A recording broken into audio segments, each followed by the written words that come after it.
Hello, मैं दिविता शर्मा और आज के लेक्चर में हम मैट्रिक स्पेस को कंटिन्यू करेंगे। प्रीवियस लेक्चर में भी हमने मैट्रिक स्पेस की से रिलेटेड काफ़ी सारे क्वेश्चन किए हुए हैं, तो लिंक आई बटन डिस्क्रिप्शन बॉक्स में है, आप चेकआउट कर सकते हैं। अभी का थ्योरम ऐसा है कि every Cauchy sequence in a metric space is bounded.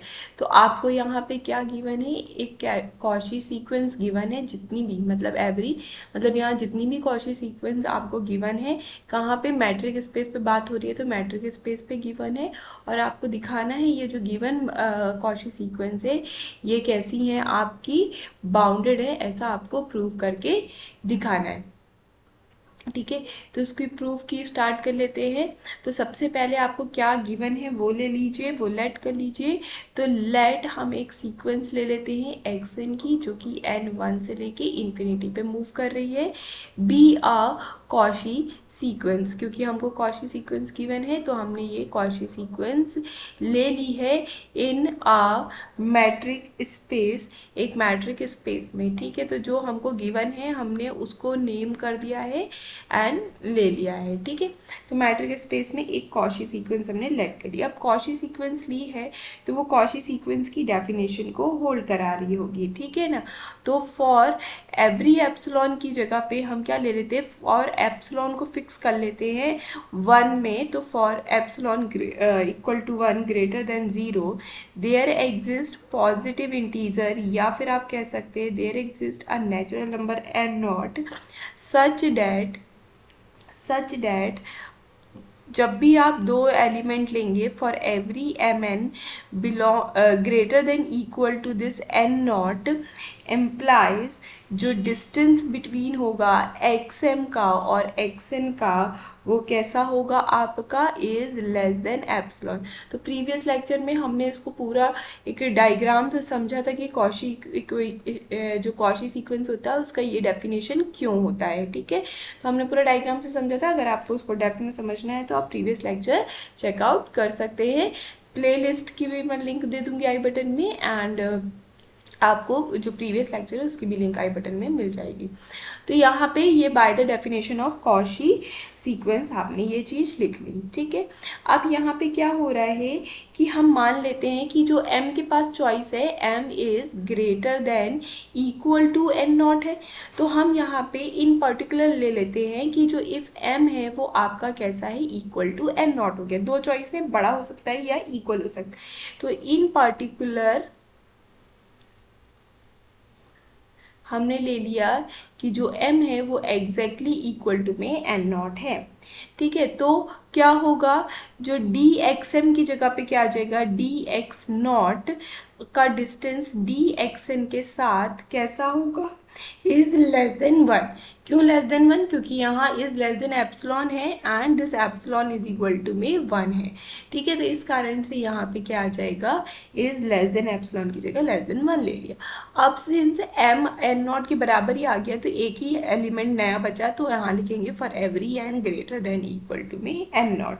ठीक है, अब इसका मतलब है कि जब भी आप क्या कर रहे हैं, एन नॉट का डिस्टेंस, एक्स एन नॉट का डिस्टेंस एक्स एन के साथ निकाल रहे हैं सभी एन के लिए जो एन नॉट से बड़े हैं, तो आपको उसका जो डिस्टेंस है हमेशा 1 मिल रहा है। इसका मतलब है कि अगर आप एक्स एन नॉट को सेंटर मान लें और यहाँ पे कोई भी पॉइंट ले, कितनी दूरी तक का, 1 डिस्टेंस तक का, मतलब 1 डिस्टेंस तक का कोई भी एलिमेंट लेते हैं तो सब उसका जो भी आप यहाँ से यहाँ का डिस्टेंस लेंगे, यहाँ से यहाँ का डिस्टेंस लेंगे, से यहाँ का डिस्टेंस लेंगे, तो ये सब कैसे हैं, एक्स एन है। ठीक है, जहाँ पे n कैसा है आपका, ग्रेटर देन एन नॉट। तो आपको दिख रहा है एक ओपन स्पेयर बनता हुआ ऑफ रेडियस 1। ठीक है, तो जब भी आपका n कैसा है, एन नॉट से बड़ा है, तो एक्स एन एक स्पेयर के अंदर आपको दिख रहा है जिसकी रेडियस 1 है and center x N not है। ठीक है, और ये कब हो रहा है, जब आपका n कैसा होगा, ग्रेटर देन इक्वल टू में एन नॉट होगा, तभी ये चीज़ होल्ड होती हुई दिख रही है आपको। ठीक है, यहाँ तक आ गए। अब इसके बाद हम क्या करेंगे, अब ऐसा करेंगे तो लेट जो r है वो आप ले लीजिए maximum of the 1 comma D X naught से डी एक्स वन का distance, comma D X naught से डी एक्स टू का distance, comma dot dot dot D X N naught से D X N naught minus one तक का distance, इसका ये maximum. एक तो स्पेयर ये बना लिया जब आपका क्या हो रहा था, एन नॉट, एन कैसा था, एक्स एन नॉट से बड़ा था, ठीक है। अब क्या बोल रहे हैं कि ये एक्स एन नॉट को अभी सेंटर तो रहने दो, ये एक्स एन नॉट को सेंटर रहने दो। अब यहाँ पे तो ये ओपन स्पेयर के अंदर आ गया जब कैसा हो रहा था, आपका एन कैसा है, एन नॉट से बड़ा है। बट इफ़ क्या हो कि आपका जो एन है वो एन नॉट से छोटा हो, मतलब एक्स वन हो तो क्या होगा, एक्स टू हो, तो मान लो एक्स वन आपका समथिंग यहाँ पे आ रहा है, x2 मान लो यहाँ आ रहा है, x3 मान लो यहाँ आ रहा है, तो ऐसा करके आपको बहुत सारा आ रहा है। तो ये जो x1, x2, x3 इनमें से जो सबसे मैक्सिमम डिस्टेंस है आप उसको r मान लेंगे, ठीक है। तो मान लीजिए कि ये जो है आपका r डिस्टेंस हो गया।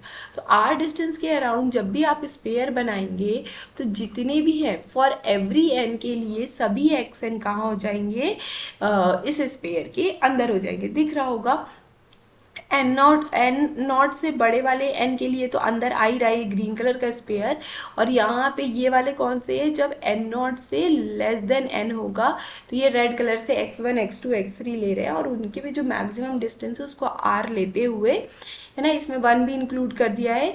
तो जो ऊपर वाला स्पेयर है ये बड़ा हो जाए तो ये ले लो, और अदरवाइज जो x1, x2, x3 है और इन लोग में से कोई बड़ा हो जाए तो वो ले लो। तो अगर उसके अराउंड स्पेयर बनाओगे तो क्या होगा, इट फॉलोज डैट कि जो xn है वो बिलोंग करेगा क्लोज्ड स्पेयर के अंदर r रेडियस का, जिसका सेंटर होगा xn नॉट, ठीक है।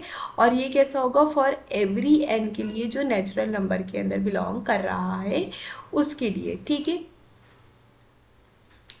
या भी एक स्टेप मैंने स्किप कर दिया है, यहाँ ले लीजिए, ये जो रेड कलर का मैंने स्पेयर बनाया उसके लिए ये स्टेटमेंट है। तो जब भी n कैसा है, आपका n नॉट से छोटा है, तो xn कहाँ है, यहाँ पे बिलोंग कर। तो अब ये जो ऊपर वाली इक्वेशन है इसको आप लेट वन कर, ये इसको इक्वेशन 1 दे दीजिए, इसको इक्वेशन 2 दे दीजिए। अब इन दोनों इक्वेशन को कंबाइन कीजिए, कंबाइन 1 and 2, आपको क्या मिलेगा, जो xn है वो पूरा का पूरा एक स्पेयर के अंदर कंटेन कर रहा है, क्लोज स्पेयर के अंदर, जिसका सेंटर xn नॉट है एंड रेडियस r है, फॉर एवरी n के लिए जो नेचुरल नंबर है उसके लिए। क्यों ऐसा, क्योंकि यहाँ पे ग्रेटर देन और इक्वल टू के लिए बात हो गई, यहाँ लेसर देन के लिए बात हो गई, और ये दोनों ही एक्सन कहाँ है, आपका स्पेयर के अंदर है। यहाँ रेडियस 1 है तो हमने यहाँ जो मैक्सिमम r है इसमें 1 को भी इंक्लूड कर दिया है, तो या तो स्पेयर 1 रेडियस का बन जाएगा, या r इक्वल टू 1 हो जाएगा, या इनमें से किसी जो भी मैक्सिमम है उसका बन जाएगा। तो क्या हो जाएगा, ये दोनों एक दूसरे के अंदर कंटेन कर जाएंगे एनी हाउ। तो यहाँ पे आपको ये मिला कि जो xn है वो बिलोंग कर रहा है एज r x नॉट का क्लोज स्पेयर के अंदर for every n belongs to natural number के लिए। और जैसे ही आपने दिखाया कि सभी xn एक स्पेयर के अंदर कंटेन कर रहे हैं, वो भी कैसे, क्लोज स्पेयर के अंदर कंटेन कर रहे हैं, इसका मतलब है कि जो आपका सीक्वेंस है, this implies sequence xn is bounded. अब ये जो बाउंडेड है इसकी डेफिनेशन में इसकी भी डेफिनेशन हमने previous to the previous lecture में देखी थी, मतलब इससे पहले के पहले लेक्चर में हमने बाउंडेड की डेफिनेशन देखी थी, वो भी आप चेकआउट कर सकते हैं। प्ले लिस्ट में आपको सारे लेक्चर्स सीक्वेंस वाइज मिल जाएंगे, ठीक है। तो यहाँ पे एक थ्योरम तो ये हो गया, छोटा सा थ्योरम था। ऐसा सेम थ्योरम हमने किया हुआ था कि every convergent sequence in a metric space is bounded. तो सेम थ्योरम है, सेम तरीके से प्रोसेस हो रहा है, ऑलमोस्ट सेम है। वहाँ लिमिट की एग्जिस्टेंस थी तो वहाँ x ले रहे थे, यहाँ xn ले रहे हैं, क्योंकि यहाँ लिमिट की एग्जिस्टेंस कंपलसरी नहीं होती है कॉशी के केस में, ठीक है। बस इतना ही अंतर है, बाकी दोनों थ्योरम ऑलमोस्ट पूरे ही सेम है। तो ये हो गया। अब एक थ्योरम है हमारे पास, थ्योरम है या फिर आप इसको लेमा भी कह सकते हैं। तो ये एक लेमा है आपके पास जिसमें let E is a subset of a metric space X. तो आपको एक एक्स मैट्रिक स्पेस गिवन है जिसका ई क्या है, सबसेट है। तो ई is a subset of matric space x, ये गिवन है। देन आपको प्रूव करना है कि जो ई है वो बाउंडेड है। इफ एंड ओनली इफ की कंडीशन है, बोथ साइड से प्रूव करेंगे। Diameter of E is finite real number. तो एक बार हम लेके चलेंगे ई आपका कैसा है, बाउंडेड है, और दिखाएंगे कि जो उसकी डायमीटर है ई की वो कैसी है, फाइनाइट रियल नंबर है। और एक बार लेके चलेंगे कि जो डायमीटर ई की है वो फाइनाइट रियल नंबर है, और शो करेंगे कि ई आपका कैसा है, बाउंडेड है। इजी सा थ्योरम है, बहुत ज़्यादा इम्पोर्टेंट भी नहीं है, बट हाँ ठीक है, देख सकते हैं आप, है ना। तो यहाँ पे लेट जो आपको गिवन है पहले ले लीजिए। तो लेट आपको ई गिवन है जो कि सबसेट है एक्स का, एंड एक्स डी क्या है, इज आ मैट्रिक स्पेस। तो ये एक्स डी आपको एक मैट्रिक स्पेस गिवन है। तो जो गिवन था वो आपने ले लिया, ठीक है। अब आपने यहाँ पे क्या लेना है, दोनों साइड से प्रूफ करना है। तो सबसे पहले आप यहाँ ले लीजिए जो लेट ई है वो कैसा है आपका, बाउंडेड है, ठीक है। Let E is bounded. अब ई बाउंडेड आप लेके चल रहे हैं तो आपको दिखाना है कि जो डायमीटर ऑफ ई है is a finite real number, ठीक है। तो बाउंडेड है, तो by definition of bounded, by definition of bounded set, E कैसा हो गया, बाउंडेड सेट हो गया, है ना, इन अ मैट्रिक स्पेस। तो उसकी डेफिनेशन लेंगे, तो इसका मतलब है जब भी आप क्या कर रहे होंगे, there exist r greater than 0, एक रियल नंबर आपको मिल रहा होगा। आर कैसा है, यहाँ पे आपका रियल नंबर है, एक real number, positive real number आपको मिल रहा होगा, एंड एक पॉइंट मिल रहा होगा, एंड पॉइंट जेड, एक पॉइंट मिल रहा होगा कहाँ पे, आपके एक्स के अंदर से, सच डैट जब भी आप इसका डिस्टेंस निकालेंगे, किसका, जब भी आप x का डिस्टेंस निकालेंगे z के साथ, तो वो हमेशा कैसा आएगा, लेस देन इक्वल टू में r आएगा for every x belongs to e के लिए। अगर ऐसा हो जाता है इसका मतलब है जो आपका सेट है वो बाउंडेड है।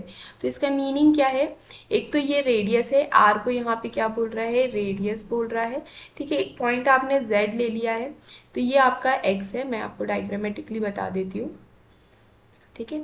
ये आपका एक्स है, इसके अंदर ये आपका ई है, ठीक है। अब बोल रहा है कि जितने भी एलिमेंट ई के अंदर हैं स्मॉल एक्स टाइप के, उनका डिस्टेंस इस जेड के साथ कैसा है, लेस देन आर आ रहा है, ठीक है। और ये जेड कहाँ है, एक्स के अंदर है, ठीक है। तो मान लो कि z आपका इधर, तो इसका जब भी आप डिस्टेंस ले रहे हैं कोई भी एलिमेंट के साथ, मतलब ई के कोई भी एलिमेंट के साथ, इस z का जब भी आप डिस्टेंस लेंगे तो वो एक बाउंड्री, मतलब एक हायर वैल्यू जो कि क्या है r, इससे क्या होगा, हमेशा लेस देन होगा।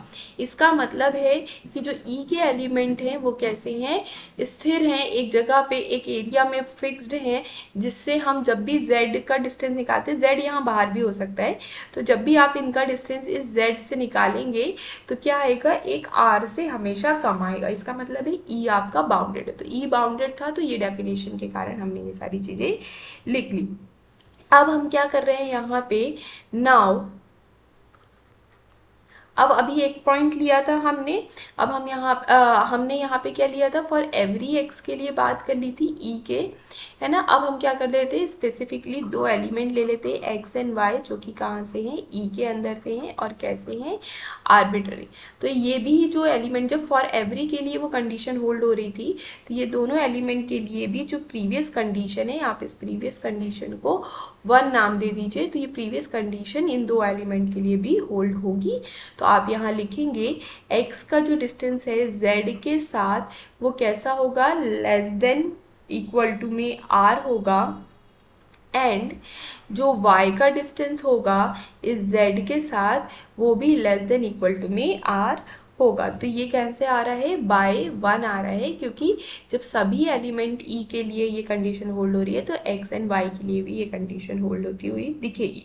अब देयरफॉर हम क्या लिख सकते हैं कि जो distance between x and Y है is less than equal to में distance of X Z plus में डिस्टेंस ऑफ जेड वाई या वाई जेड।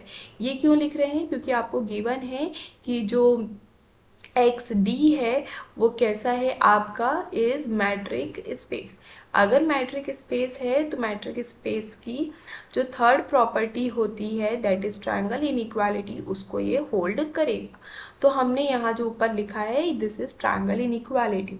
तो यहाँ से आपको मिलेगा जो डी एक्स वाई का डिस्टेंस है वो लेस देन आर प्लस में आर मिल जाएगा, less than equal to r plus में आर। कहाँ से मिल रहा है, मान लो कि ये जो ऊपर वाली इक्वेशन है इक्वेशन नंबर 2 है, तो वहाँ से आपको ये चीज़ मिल रही है। अब मैट्रिक स्पेस है तो यहाँ पे सिमेट्री प्रॉपर्टी भी होल्ड होगी, तो distance between z and y is equal to distance between y and z. तो ये इस कारण से आपने ये चीज़ें लिख ली। अब यहाँ से आपको क्या मिल रहा है, दिस इज इक्वल टू में 2r।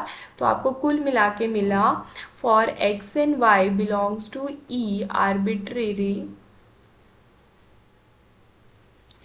जो distance between x and Y है वो स्ट्रिक्टली लेस देन वो लेस देन इक्वल टू में 2r।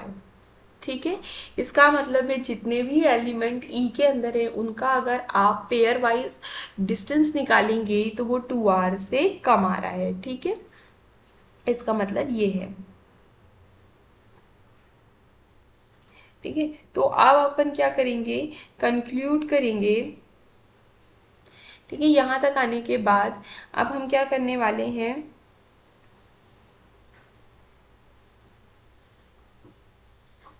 so by this we conclude that,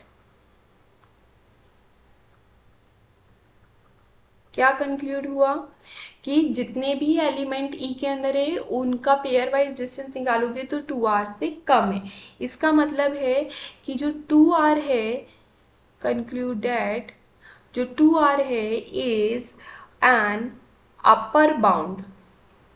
ठीक है, जो ई का सेट है उसका ये क्या हो जाएगा, अपर बाउंड हो जाएगा, अपर बाउंड ऑफ सेट जो कैसा है, एक्स वाई का डिस्टेंस मतलब जो डिस्टेंस ई के सेट में जितने भी पेयर वाइज आप एलिमेंट ले लीजिए उनका जो डिस्टेंस है उसका अपर बाउंड क्या हो जाएगा, 2r हो जाएगा। ठीक है,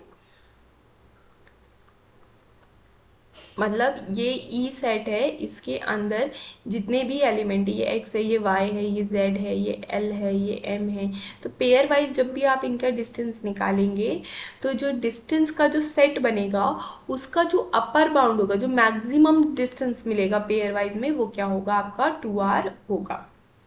ठीक है, देयरफॉर आप लिख सकते हैं least upper bound of this set dxy where x belongs to E and y belongs to E, ये क्या हो जाएगा, is less than equal to में 2r।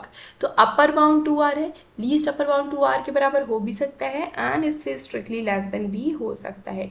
डेट इज आपको मिला कि जो डायमीटर ऑफ ई है, ये किसको डिनोट कर रहा है, डायमीटर ऑफ ई को, तो जो डायमीटर ऑफ ई है is less than equal to में 2r। अब आपने देखा सिंस जो r है वो आपका पॉजिटिव रियल नंबर है एंड पॉजिटिव रियल नंबर है, इसका मतलब है जो 2r होगा वो भी पॉजिटिव रियल नंबर होगा। ठीक है, जो 2r होगा वो भी पॉजिटिव रियल नंबर होगा। डेट इज अगर पॉजिटिव रियल नंबर है, डेट इज आपको यहाँ पे पता चल जाएगा कि जो 0 से बड़ा होगा 2r and less than infinity होगा, क्योंकि फाइनाइट वैल्यू है कोई r, तो दिस एम्प्लाइज 2r क्या है यहाँ पे, 2r से छोटा है आपका क्या कहते हैं, डेल ई मतलब डायमीटर ऑफ ई, तो डायमीटर ऑफ ई भी आपकी कैसी हो जाएगी, फाइनाइट हो जाएगी। और जैसे ही डायमीटर ऑफ ई फाइनाइट हुई तो यही आपको दिखाना था कि जो डायमीटर ऑफ ई है is a finite real number, तो ये वन साइडेड प्रूफ हो जाता है। अब इसका कन्वर्स पार्ट देखेंगे, इजी है, ये भी सिंपल सा है। इसका कन्वर्स पार्ट देखेंगे तो कन्वर्सली आप लेके चलेंगे कि जो डायमीटर ऑफ ई है वो कैसी है, आपकी फाइनाइट है। तो डायमीटर ऑफ ई आपने ले लिया फाइनाइट है, ठीक है। अब आप क्या ले लीजिए, टेकिंग ये जो डायमीटर ऑफ ई है इज इक्वल टू में क्या हो गई, आर हो गई, ठीक है। और ये जो आर है वो कैसा है आपका, इज अ रियल नंबर, ठीक है। अब आपको दिखाना है कि जो ई है वो बाउंडेड है, ठीक है।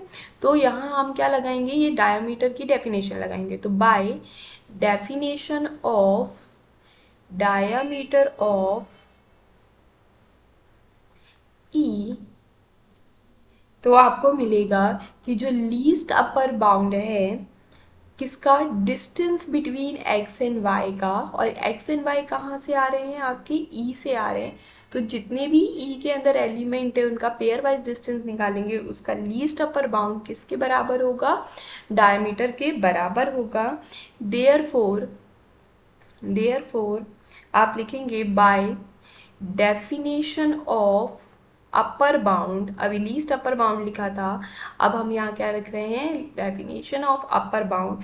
तो अपर बाउंड कैसे होते हैं आपके, ये लीस्ट अपर बाउंड को हटा दें एंड अपर बाउंड की डेफिनेशन लें तो आपको मिलेगा जो distance between x and y होगा वो क्या होगा, लेस देन इक्वल टू में आर होगा। तो लीस्ट अपर बाउंड कैसा है आपका, डिस्टेंस का आर के बराबर है।